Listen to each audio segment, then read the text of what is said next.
तदालये कृष्णाय कृष्णभक्ताय तद्भक्ताय नमो नमः। वाञ्छाकल्पतरुर्भ्यश्च कृपासिन्धुभ्य एव च पतितानां पावनेभ्यो वैष्णवेभ्यो नमो नमः। पतितपावन परम करुणामय परमाराध्यतम गुरुपाद पद्म नित्य लीला प्रविष्ट ओम विष्णुपाद परमहंस परिव्राजकाचार्य अष्टोत्तर शतश्री श्रीमद् शिल भक्ति वल्लभ तीर्थ गोस्वामी गुरु महाराज जी के अभय चरण कमल में अनंत कोटि साष्टांग दंडवत प्रणाम करते हुए उनकी अहेतु की कृपा प्रार्थना कर। साउंड का क्या होगा पता नहीं।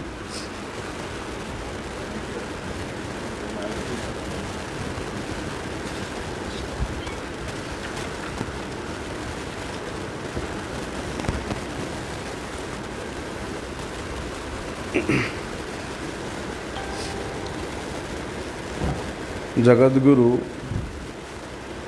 शिल भक्ति सिद्धांत सरस्वती गोस्वामी ठाकुर प्रभुपाद जी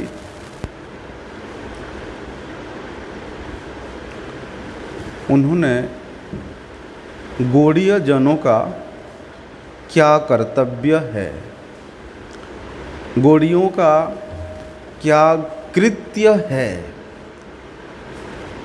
क्या भागवत धर्म है, उसके बारे में श्रील प्रभुपाद जी बड़े सुंदर रूप से सूक्ष्माति सूक्ष्म विचार करके उन्होंने उपस्थापित किया है कि प्रत्येक गौड़ीय मठ के आश्रित जनों को क्या करना चाहिए। उन क्या करना चाहिए उनमें से तो सबसे श्रेष्ठ है सदाचार का पालन करते हुए संख्या पूर्वक हरिनाम संकीर्तन करते हुए भगवान के प्रसन्नता के लिए हरिवासर तिथि में एकादशी तिथि हो गया, जन्माष्टमी तिथि हो गया, रामनवमी, राधाष्टमी, फाल्गुन पूर्णिमा, नित्यानंद त्रयोदशी, बल्कि सभी तिथि हरिवासर तिथि है। तो इन सब तिथियों को निर्दिष्ट समय के अनुसार, निर्दिष्ट निर्घंट के अनुसार सूर्य उदय और सूर्य अस्त के समय सीमा को परिलक्षित करके विचार करके हमारे पूर्व आचार्यों ने जिस प्रकार निर्धारण किया है उसके अनुसार इन समस्त व्रतानुष्ठान पालन करना आवश्यक है। श्रील रूप गोस्वामी जी ने 64 प्रकार के भक्ति के अंगों का वर्णन उन्होंने श्री भक्ति रसामृत सिंधु ग्रंथ में किया है और कहते हैं उन 64 प्रकार के भक्ति के अंगों में से एकादशी व्रत हरिवासर तिथि को पालन करना वहाँ विशेष रूप से उल्लिखित हुआ है। इसीलिए प्रत्येक मनुष्य का ये लक्ष्य होना चाहिए। क्या लक्ष्य? भगवत प्राप्ति करना, भक्ति लाभ करना, भगवान को प्रसन्न करना, प्रत्येक मनुष्य का कर्तव्य होना चाहिए। और जगत गुरु शिला भक्ति सिद्धांत सरस्वती गोस्वामी ठाकुर प्रभुपाद जी के मत के अनुसार तो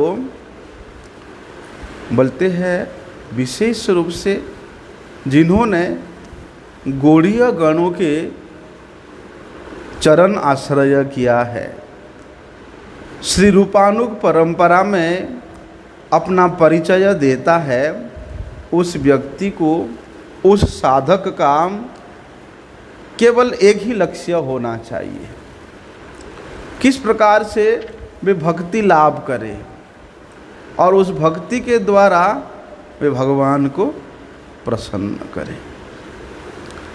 इसीलिए कहते हैं, जिस प्रकार आत्मा का नित्य धर्म भक्ति वृत्ति है, ठीक उसी प्रकार ये जो हरि प्रिय तिथियों में हरि व्रत पालन करना भी ये नित्य है।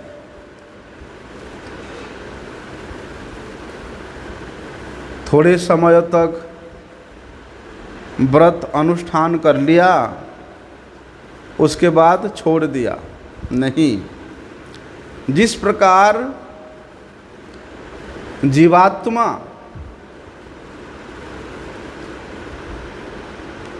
चिन्मय है,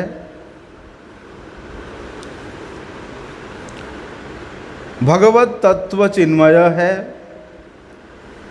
ठीक उसी प्रकार उस भगवत तत्व को प्राप्त कराने वाले ये भक्ति देवी, ये भी चिन्मय है। इसलिए हरि व्रत पालन करना, हरिवासर तिथि को विशेष उत्साह के साथ पालन करना, ये प्रत्येक गौड़ीय जनों का परम कर्तव्य है। पुराणों में हम लोग सुनते हैं, क्या सुनते हैं कि कृष्ण भक्ति कहिले सर्व कर्म कृत है। भगवान श्री कृष्ण का भक्ति करने से, भजन करने से सभी प्रकार के कर्म परिपूर्ण हो जाता है। उस व्यक्ति को अलग अलग प्रकार से कर्म करने की कोई आवश्यकता नहीं होती है। उदाहरण देते हैं, जिस प्रकार वृक्ष के जड़ में जल देने से उस वृक्ष के पत्ते, कांड, प्रकांड, पत्र, पुष्प सब कुछ परिपुष्ट होती है, जिस प्रकार उदर में, पेट में भोजन डालने से शरीर के प्रत्येक अंग प्रत्यंग कार्य करने में सक्षम होते हैं, ठीक उसी प्रकार केवल मात्र भगवान श्री कृष्ण के चरणों में भक्ति करने से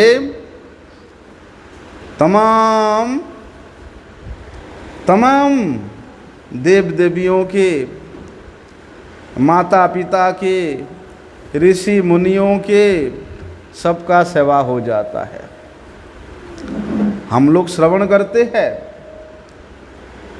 मनुष्य जब इस संसार में जन्म लेता है, जन्म से मृत्यु पर्यंत उसको 6 प्रकार के ऋण में ऋणी होना पड़ता है।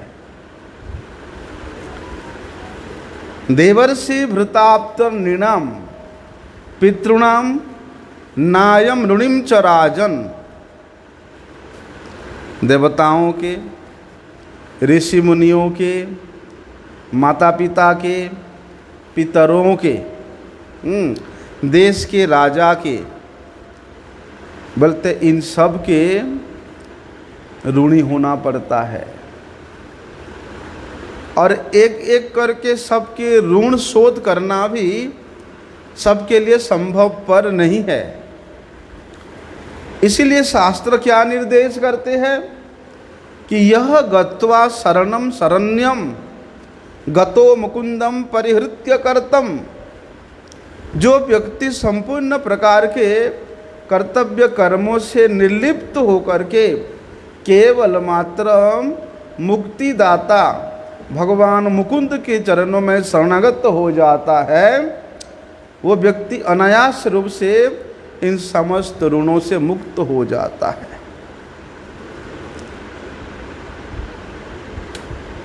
बोलते ठीक उसी प्रकार एकादशी तिथि ये भगवान के परम वल्लभा है। इतनी प्रिय है एकादशी तिथि भगवान के कि इस एकादशी तिथि को, एकादशी देवी को जो व्यक्ति विशेष रूप से निष्ठा के साथ, उत्साह के साथ सम्मान करता है, पूजन करता है, एकादशी का आराधना करता है, तो कहते हैं भगवान उस आराधक को सभी प्रकार के मनोभिष्ट उसका पूर्ण कर देते हैं। इतनी प्रिय है भगवान के। स्वयं की सेवा करने से भगवान इतना प्रसन्न नहीं होते। स्वयं के सेवा करके अगर कोई भगवान को प्रसन्न, भगवान का सेवा करके कोई भगवान को प्रसन्न करता है तो भगवान कहते हैं उस व्यक्ति को जो चाहिए, भुक्ति चाहिए, मुक्ति चाहिए, सब दे देते हैं। लेकिन निज भक्ति राखेन लुकाइया, स्वयं के भक्ति को भगवान वहाँ छुपा के रखते हैं। लेकिन उनके प्रियजनों का जो लोग सेवा करते हैं, उनका प्रियजनों में से एकादशी देवी उनका परम वल्लभा है। इसलिए एकादशी देवी को, एकादशी तिथि को जो व्यक्ति सम्मान करता है, नियम पूर्वक पालन करता है, भगवान वहाँ भक्ति को छुपा कर नहीं रख सकते। सर्वाभिष्ट वहाँ प्रदान हो कर लेते हैं, सब कुछ प्राप्त हो जाता है। इसलिए भैया कुछ लोग क्या कहते हैं कि शुक्ल पक्ष का एकादशी पालन करना चाहिए, कृष्ण पक्ष का करने से अशुभ होता है, विपद होता है। फिर कुछ लोग बोलते हैं ना, इतना एक निर्दिष्ट समय तक, कोई 2 वर्ष का, कोई 4 वर्ष का, कोई 10 वर्ष का, एक निर्दिष्ट समय तक एकादशी व्रत करते हैं, उसके बाद उद्यापन करते हैं। उद्यापन मतलब वो लोग और नहीं करेंगे उस दिन, उद्यापन करने के बाद हो गया उनका एकादशी पूर्ण हो गया। नहीं, ऐसा नहीं है। एकादशी व्रत ये नित्यता है, नित्य प्रति जब जब एकादशी तिथि उपस्थित होता है उनको पालन करना परम आवश्यक है। इसलिए चाहे वो शुक्ला पक्ष के एकादशी हो, चाहे वो कृष्ण पक्ष के एकादशी हो, एकादशी तिथि के दिन विशेष रूप से भगवान का सेवा, पूजा, भोग, राग, अनुष्ठान करना चाहिए। एकादशी के दिन ही भगवान को 56 भोग लगाना चाहिए। सुंदर सुंदर बना करके ठाकुर जी को भोग लगाओ, बड़े अनुष्ठान करके ठाकुर जी का अर्चन करो, ऐसा। इसलिए कहते हैं इस व्रत को, एकादशी व्रत को जो व्यक्ति पालन करता है उसके सभी प्रकार के पाप ध्वंस हो जाते हैं, सभी प्रकार के अनर्थ निवृत्त हो जाता है और उसको सर्वार्थ प्राप्ति हो जाता है। और सबसे बड़ी बात यह है कि भगवान श्री कृष्ण के प्रति उस एकादशी पालन करने वाला व्यक्ति का प्रेम हो जाता है, प्रीति विधान हो जाता है। एक कहावत है ना, if you love me you love my dog. अगर तुम मुझे प्यार करते हो तो मेरे कुत्ते को भी प्यार करोगे, है ना। अगर उसके कुत्ते को पत्थर मारोगे और उसके स्वामी को जा कर के पूजा करोगे, स्वामी कभी खुश होगा? कभी प्रसन्न नहीं होगा। इसलिए अगर भगवान को प्रेम करते हो तो भगवत भक्तों से अपने आप प्रेम होता है।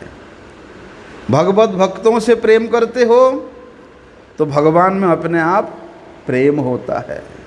ऐसा इसलिए कहते हैं एकादशी तिथि ये तो भगवान की परम प्रिय तिथि है, परम वल्लभा है। इसलिए इस तिथि को यत्न के साथ कोई पालन करता है। विशेष बात यह है कि उस व्यक्ति का भगवत पाद पद्म में प्रीति हो जाता है, प्रीति विधान हो जाता है। इसलिए एकादशी पालन करने का ये मुख्य उद्देश्य होना चाहिए।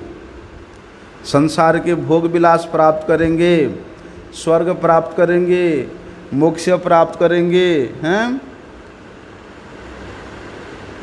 इस उद्देश्य से नहीं, भगवत प्रीति विधान के उद्देश्य से।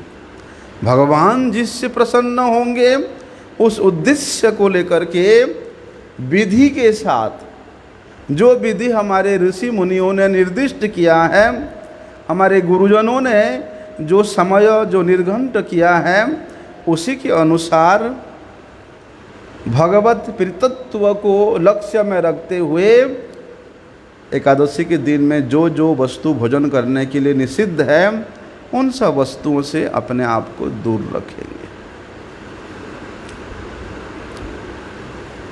और कहते हैं एकादशी व्रत नित्य है। अगर इस व्रत को 2-4 महीना करोगे, उसके बाद छोड़ दोगे तो दोष लगेगा, प्रत्यवाय दोष लगेगा।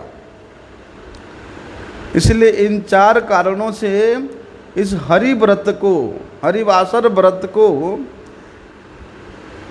नित्य व्रत के रूप में वर्णन करते हैं। इसलिए एकादशी व्रत भगवान श्री हरि का परम प्रिय है, अधिक प्रिय है।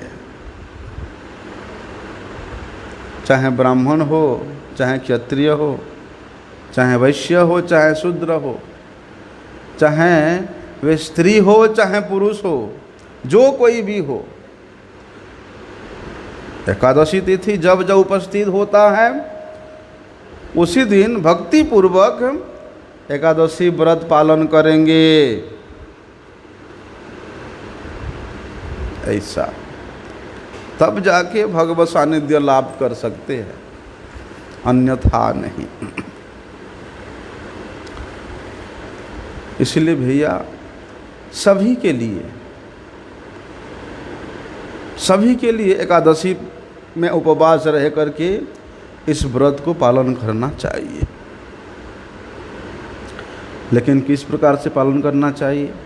जो वास्तविक रूप में एकादशी यजन करना चाहता है, उपवास के जो फल है उसको प्राप्त करने का इच्छा करता है, कौन सा फल? श्री कृष्ण के प्रति प्रेम हो जाए, बस यही फल है। वो जो व्यक्ति प्राप्त करने का इच्छुक है उसको क्या करना चाहिए? एक दिन पहले अर्थात दशमी के दिन में केवल एक बार भोजन करेगा। रात्रि को भोजन कर लिया मान लो, दूसरे दिन तो एकादशी हो जाता है, दूसरे दिन पूरा उपवास रहेगा, ना दिन में खाएगा ना रात में खाएगा। रात का भोजन, दिन का भोजन संपूर्ण रूप से परित्याग करेंगे। ऐसा। और द्वादशी के दिन में केवल एक बार भोजन करना, ऐसा नियम बताया है। इसीलिए कहते हैं ना कि एकादशी के दिन में जितने भी पाप है वे समस्त पाप अन्न में प्रवेश कर जाती है। विशेष रूप से जो पंच रवि शस्य होते हैं, क्या क्या? जौ, धान, गेहूँ, उड़द दाल, जितने भी दाल है, तिल, इनसे निर्मित जितने भी वस्तुएं हैं, ये सब पंच रवि सत्स्य है। ये पंच रवि सत्स्य में विशेष रूप से एकादशी के दिन में सभी प्रकार के पाप आकर के विराजमान हो जाते हैं। इसलिए एकादशी के दिन में अगर भोजन करते हैं तो उनका भोजन क्या होता है? पापों का भोजन होता है। वे पापों का भोजन करते हैं और कहते हैं एकादशी के दिन में इस प्रकार पाप का अन्न का जो भोजन करते हैं उनको मातृघाती, पितृघाती हैं, ब्राह्मण घाती, इस प्रकार के रूप में शास्त्र वर्णन करते हैं।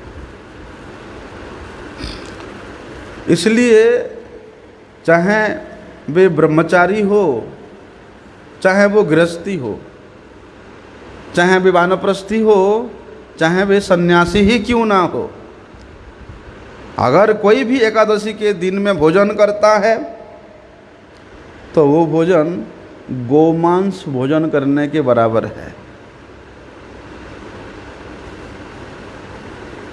गोमांस भोजन करने के बराबर हो जाता है और एकादशी के दिन में भोजन करोगे तो। शास्त्र कैसा निर्देश दिया है देखो। सारे हिंदू बोलते हैं कि हम गौ माता का पूजा करते हैं, गौ माता हमारा आराध्या है, वे हमारे माता है। अगर वास्तव में वे शास्त्र के बात को मानते हैं तो उनको एकादशी के दिन में अन्न ग्रहण नहीं करना चाहिए। अगर अन्न ग्रहण करेंगे तो गौ को हत्या करके उस गौ का मांस खाने के बराबर हो जाता, उसी प्रकार के पाप लगता है। इसलिए अगर कोई ब्राह्मण का हत्या कर लिया तो उसके प्रायश्चित का विधान है, उसका मुक्ति का विधान है कि उसने ब्राह्मण का हत्या कर लिया, अनेक प्रकार के उसका प्रायश्चित है। लेकिन कहते हैं अगर एकादशी तिथि में, एकादशी दिन में उसने भोजन कर लिया, मतलब उसके रक्षा का कोई व्यवस्था शास्त्र नहीं बताया। बड़े से बड़े पापी का, चोरी करने वाला का, मिथ्यावादी का, ब्रह्म हत्या करने वाले व्यक्ति का पाप के प्रायश्चित है, शास्त्र निर्देश किया है। एकादशी में भोजन करने वाला व्यक्ति को जो पाप लगता है उस पाप से मुक्त होने के लिए कोई व्यवस्था नहीं है, कोई रक्षा नहीं है उसकी। इसलिए जो व्यक्ति एकादशी को भोजन करता है वे खुद तो नरक में जाता ही है, बोलते अपने तमाम पितरों के साथ वे नरक की प्राप्ति करता है, अपने वंश को वे नरक में ले जाता है। इसलिए भैया हरिवासर के तिथि में, एकादशी के तिथि में किसी को भी भोजन नहीं करना चाहिए। अगर किसी को भोजन करने को अनुरोध भी करते हो ना, तो भी पाप है। कोई मेहमान आ गया घर में एकादशी के दिन में, उसको बोलोगे भैया आज तो हमने व्रत किया है, एकादशी व्रत, हम तो आपको बना के खिला नहीं सकते, यहाँ चावल है, दाल है, तेल है, मसाला है, आप खुद रसोई बना करके खा लो। बोलते इस प्रकार का कहना भी पाप है, अन्याय है। शास्त्र तो यहाँ तक निर्देश करते हैं, अरे मनुष्य की तो बात ही क्या, एकादशी के दिन में कोई पशु पक्षी को भी अन्न नहीं देना चाहिए। जो व्यक्ति एकादशी व्रत किया है उसको कोई पशु पक्षी का भी कोई अन्न नहीं देना चाहिए, ऐसा।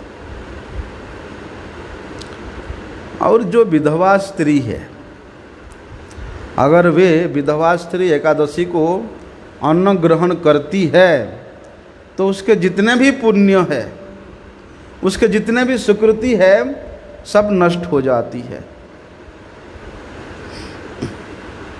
और वो भी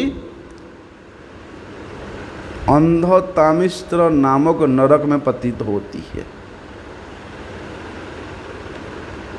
चाहे वो सर्ववर्णी हो, चाहे वो सभी प्रकार के आश्रमी क्यों ना हो।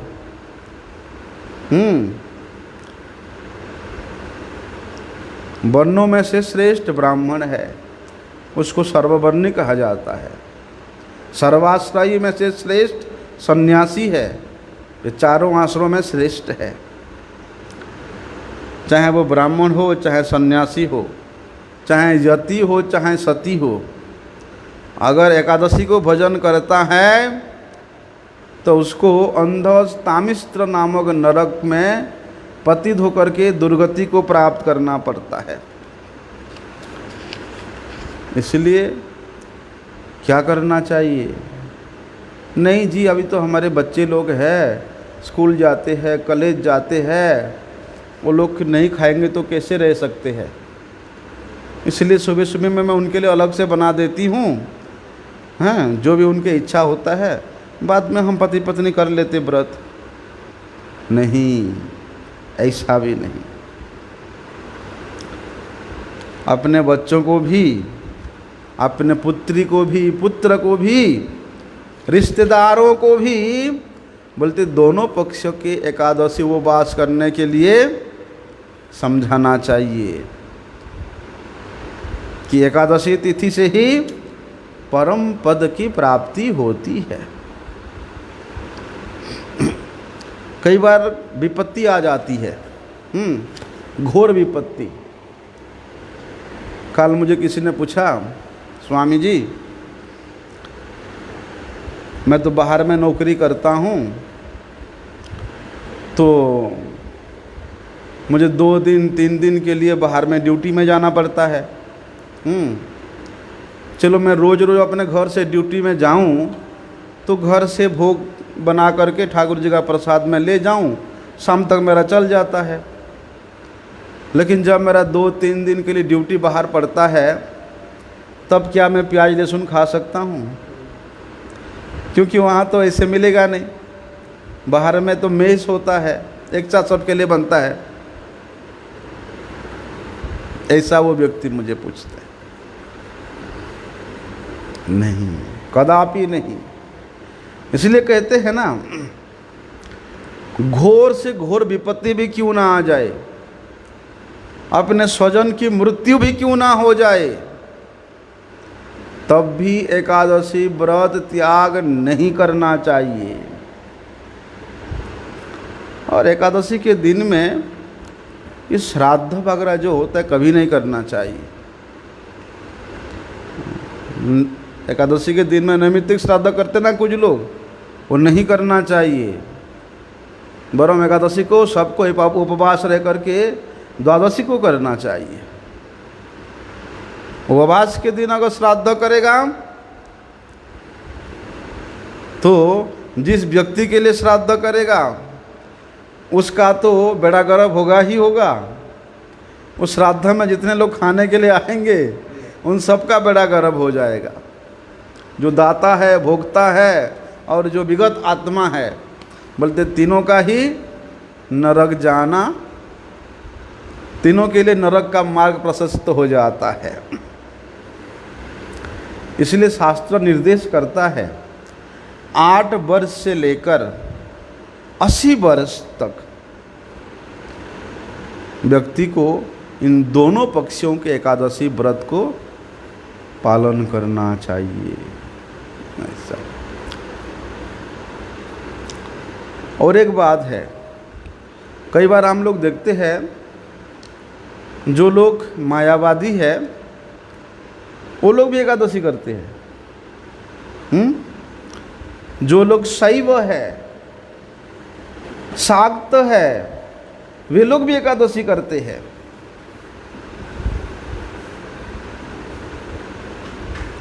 इसलिए चाहे वैष्णव हो, चाहे शैव हो, चाहे शाक्त हो, चाहे सौर हो, कोई भी क्यों ना हो, हर व्यक्ति को एकादशी व्रत पालन करना चाहिए।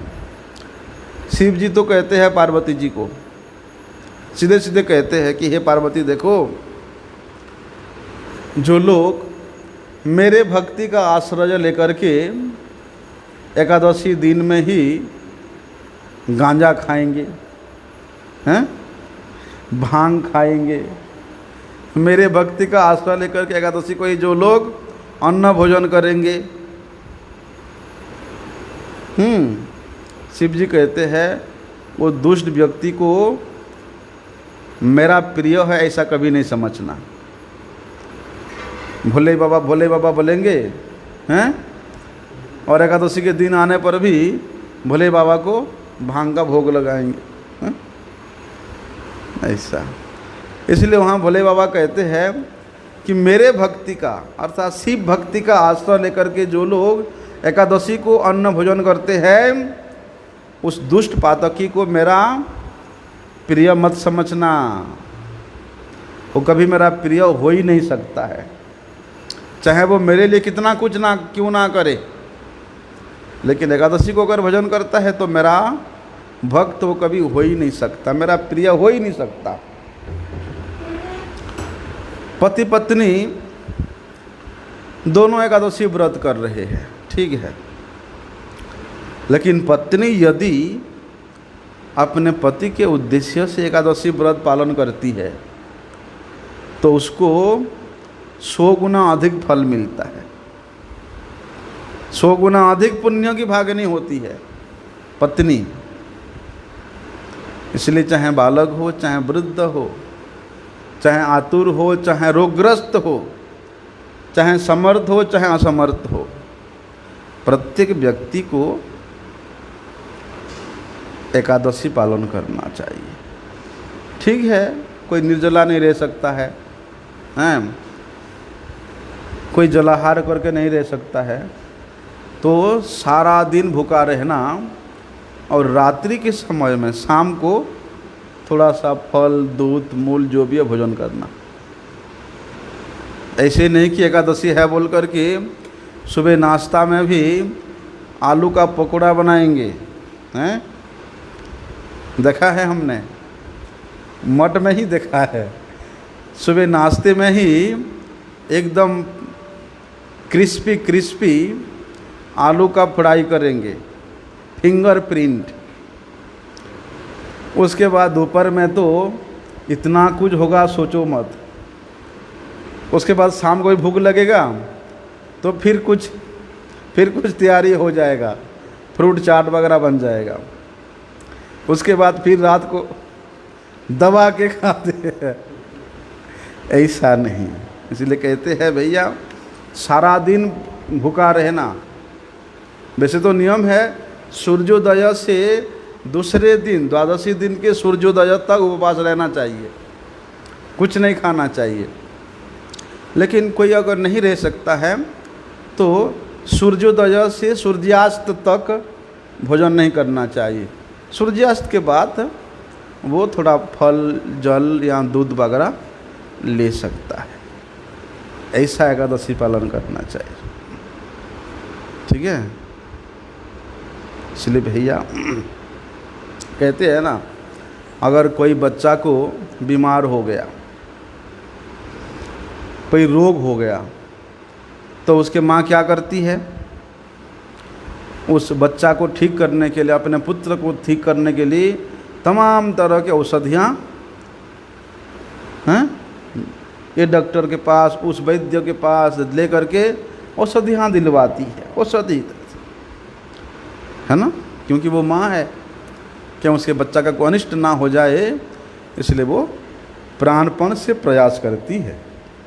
बोले ठीक उसी प्रकार हम सभी जीव रोगग्रस्त है, भव महारोग में ग्रस्त है। हमारे माँ कौन है? भगवान है। भगवान देखते हैं ये मेरे जितने भी बच्चे हैं, संतान है, ये सब ये संसार रूपी रोग में ग्रस्त है और कितना कष्ट पा रहे हैं। अगर मैं उनका औषधि का विचार नहीं करूँगा, व्यवस्था नहीं करूँगा, तो वो सारे तो मर जाएंगे। तो भगवान ने औषधि भी दिया है। भगवान स्वयं औषधि के रूप में आविर्भूत हुए। वो औषधि है एकादशी तिथि। स्वयं भगवान एकादशी तिथि रूप औषधि के रूप में आविर्भूत हुए। और ये संसार में अनेक प्रकार से दुख दुर्दशा जंजाल से जो मनुष्य इतना कष्ट पा रहे हैं, उन सबको एकादशी व्रत पालन करने के लिए भगवान स्वयं निर्देश देते हैं।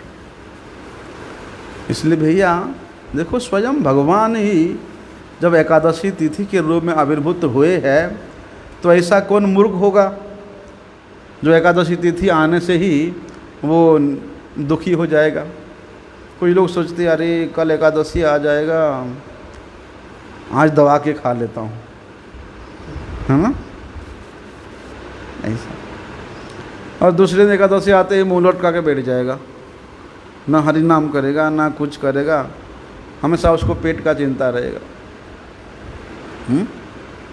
नहीं, बोलते हैं कि एकादशी कल है, उसके लिए आज से सब व्यवस्था करना, अपने आप को सचेष्ट करना, अपने आप को तैयार करना कि कल हम ज़्यादा से ज़्यादा हरिनाम करेंगे, अधिक से अधिक कीर्तन करेंगे, कथा सुनेंगे।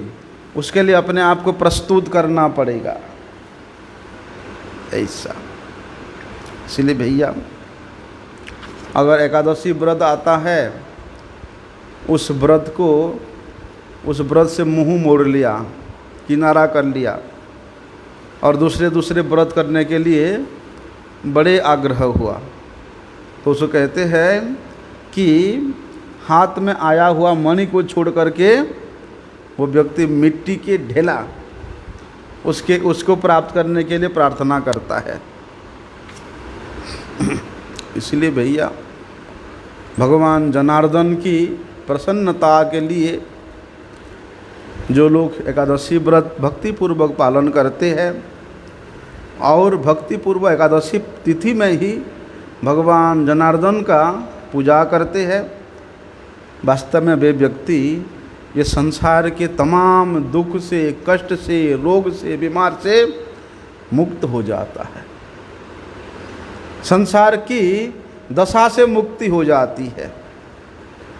ये संसार रूपी जो सांप है, उसके दंश से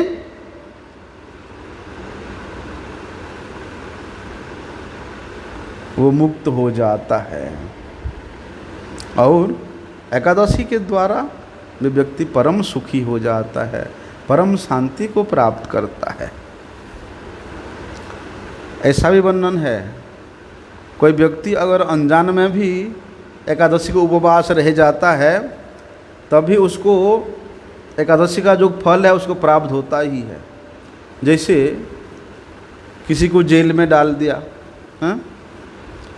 और जेल में बड़ा अपराधी है वो, जेल प्रशासन सोचते आ रहे थे बड़ा अपराध करके आया है ये, हैं, अब इसको 2-3 दिन तो इसको खाने को देना ही नहीं। ऐसा सोच करके अगर उसको जेल में खाने पाने नहीं दिया और उस दिन एकादशी हुआ, तो उस व्यक्ति को, महान अपराधी व्यक्ति को भी एकादशी का फल मिलेगा ही मिलेगा। ऐसा उस बनिया के पत्नी वो अपने गोडाउन में देखने गई थी कि क्या क्या हो रहा है गोडाउन में। वो गोडाउन इतना बड़ा था कि घूम घूम के देख रही है। अब देखते देखते शाम हो गया, जितने भी काम करने वाले लेबर थे वो सब उस गोडाउन को बंद करके अपने अपने घर चले गए। अब वो सेठानी गोडाउन के अंदर पड़ी है। तब तो भैया फ़ोन था नहीं कि फ़ोन करेगा और बोलेगा स्वामी आके गोडाउन खोलो, मैं अंदर पड़ी हूँ। तब तो फ़ोन फान था नहीं। और दैव बस उस दिन एकादशी था। सुबह से शाम तक और शाम से दूसरे दिन सुबह तक वो बेचारी वहाँ पड़ी रही, कुछ खाई नहीं। उसका एकादशी व्रत हो गया। उसको पता नहीं कि उसने एकादशी था, एकादशी किया, ऐसा कुछ पता नहीं। लेकिन अनजान में वहाँ ऐसा कुछ संजोग हुआ कि उसको खाने पीने को कुछ मिला नहीं और वहाँ 24 घंटा बैठी रही गोडाउन में।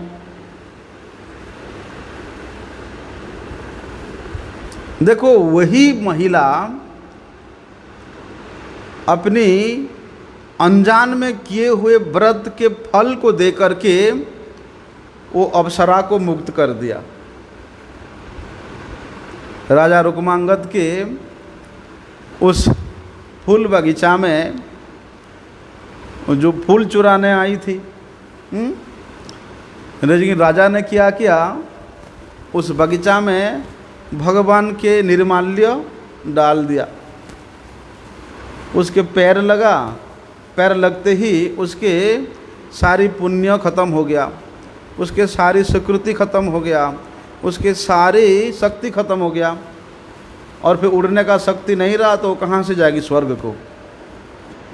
तो वही अप्सरा कहती है कि मेरा उद्धार का एक ही उपाय है, मैं मेरा खोए हुए शक्ति पुनः प्राप्त तब करूँगा अगर कोई एकादशी व्रत किया है और उसका फल मुझे दे दे तो। लेकिन उस साम्राज्य में कोई एकादशी किया ही नहीं था।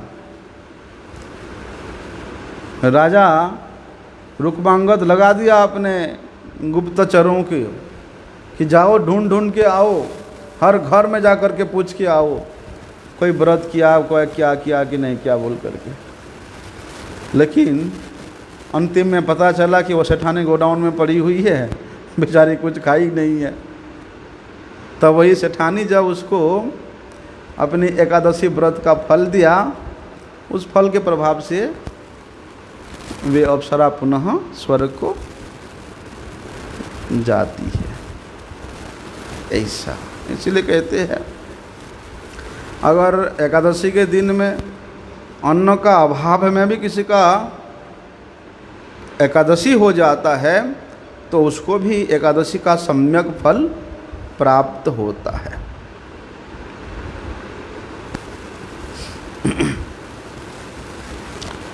इसलिए केवल एकादशी में खाना पीना छोड़ देना व्रत होता है ऐसी बात नहीं है। ठीक है, विधि प्राप्तत्वम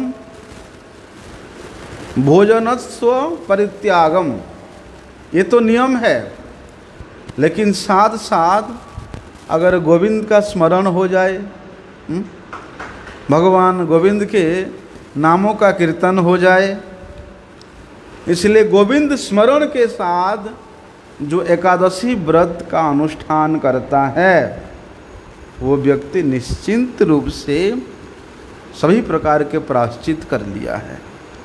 वे व्यक्ति निश्चित रूप से ये संसार सागर से उद्धार प्राप्त करता ही करता है।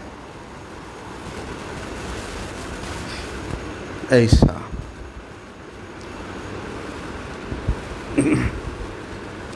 उसके बाद फिर जो लोग केवल भगवत आश्रित होकर के, क्योंकि भगवान तो सुख के आश्रय है, हैं? भगवान तो आनंद के सागर है, भगवान तो करुणा के सागर है। फिर उस सुख धर्म गुणों के आश्रय जगतपति भगवान के आश्रयित होकर के उनका नित्य स्मरण कीर्तन करते हुए जो व्यक्ति एकादशी पालन करता है उसका तो वैकुंठ गति प्राप्त होने में कोई संदेह नहीं है, वो निस्संदेह वैकुंठ को प्राप्त करता है। इसलिए भैया जो लोग एकादशी के दिन में एकादशी व्रत के महिमा को जो लोग श्रवण करते हैं,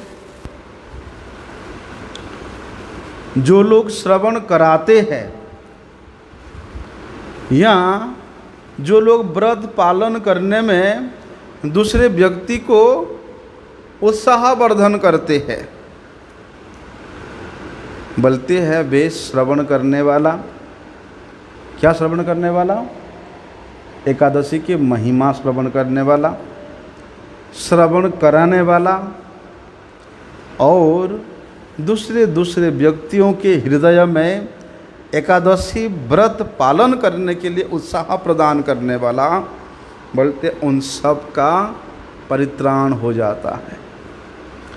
वे सबके सबका उत्तम गति प्राप्त होती है।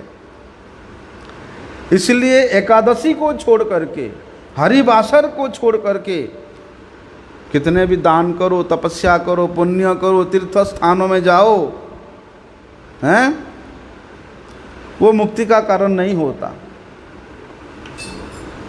एकादशी को अन्न भोजन करोगे और जाके तीर्थ में स्नान करोगे, दान करोगे, तपस्या करोगे, कोई फायदा नहीं है, वो मुक्ति का कारण हो ही नहीं सकता है। इसलिए भैया विशेष रूप से देखा जाता है कि निष्ठा के साथ अगर कोई व्यक्ति एकादशी व्रत का पालन करता है तो वही व्यक्ति सर्वत्र पूजित होते हैं, सर्वत्र पूज्य होते हैं। निष्ठा के साथ एकादशी व्रत पालन करने वाला व्यक्ति का कोई भय नहीं रहता, कोई डर नहीं रहता।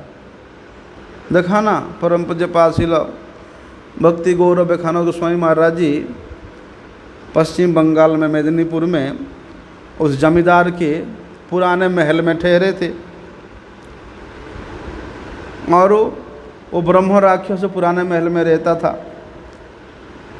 जमींदार के पूरा परिवार को ख़त्म कर चुका था ब्रह्म राक्षस ने, तो उस पुराने महल के आसपास जाने के लिए भी लोग डरते थे। लेकिन भक्ति गौरव बेखानंद स्वामी महाराज जी ने रात को एकांत में वो पुराना खंडर महल में जाकर के रहे। रात को आया ब्रह्म राक्षस और बोलता है, मुई मुई मुर्गी रजा, मोर दोही सिंह गजा गजा। बोलता है कि मैं तुझे खाऊंगा। महाराज जी कहते, मुझे क्यों खाओगे भाई? तुम कौन हो? बोलते हैं कि मैं ब्रह्म राक्षस हूँ और मेरा तो यही काम है खाना, जो भी यहाँ आएगा मैं उसको मार के खा जाता हूँ। तो महाराज जी कहते, अच्छा ऐसे कैसे खा सकते हो? तुमको देखो तुम्हारे प्रति मेरा दया आ रहा है, तुम बताओ तुम्हारा कैसे उद्धार होगा? तो भी ब्रह्म राक्षस हंस के कहता है मेरा उद्धार सोचने वाला व्यक्ति आज तक कोई हुआ ही नहीं। तुम कौन होते हो मेरा उद्धार करने की बात सोच रहे हो?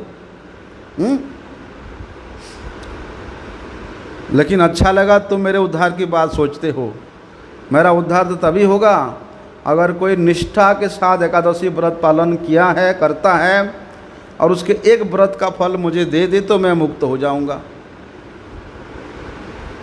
बस महाराज जी ने उस ब्रह्म राक्षस को एक एकादशी व्रत का फल दे दिया, वो मुक्त हो गया। देखो, जो महल के आसपास लोग डोलने को डरते थे, महाराज जी अकेले जाके वहाँ रात को रह कर के आए।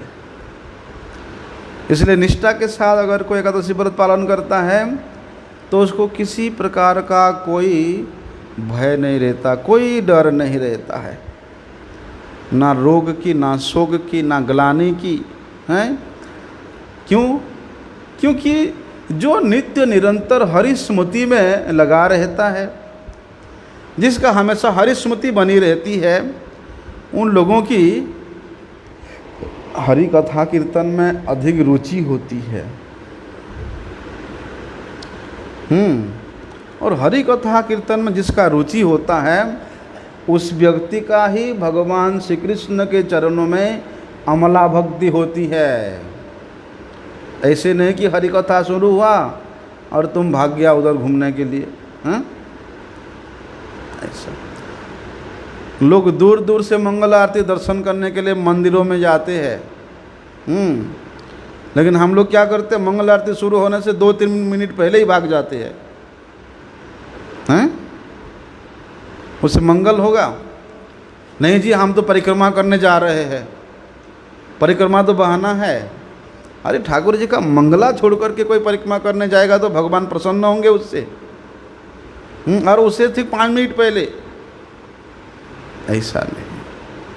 जैसे हरिकथा शुरू होगा तुम भाग जाओगे उधर, नहीं मैं उधर दान घाटी टहलने गया था। हरिकथा कीर्तन में रुचि के साथ नहीं सुनोगे हैं तो भगवान के प्रति भक्ति होगा ही नहीं।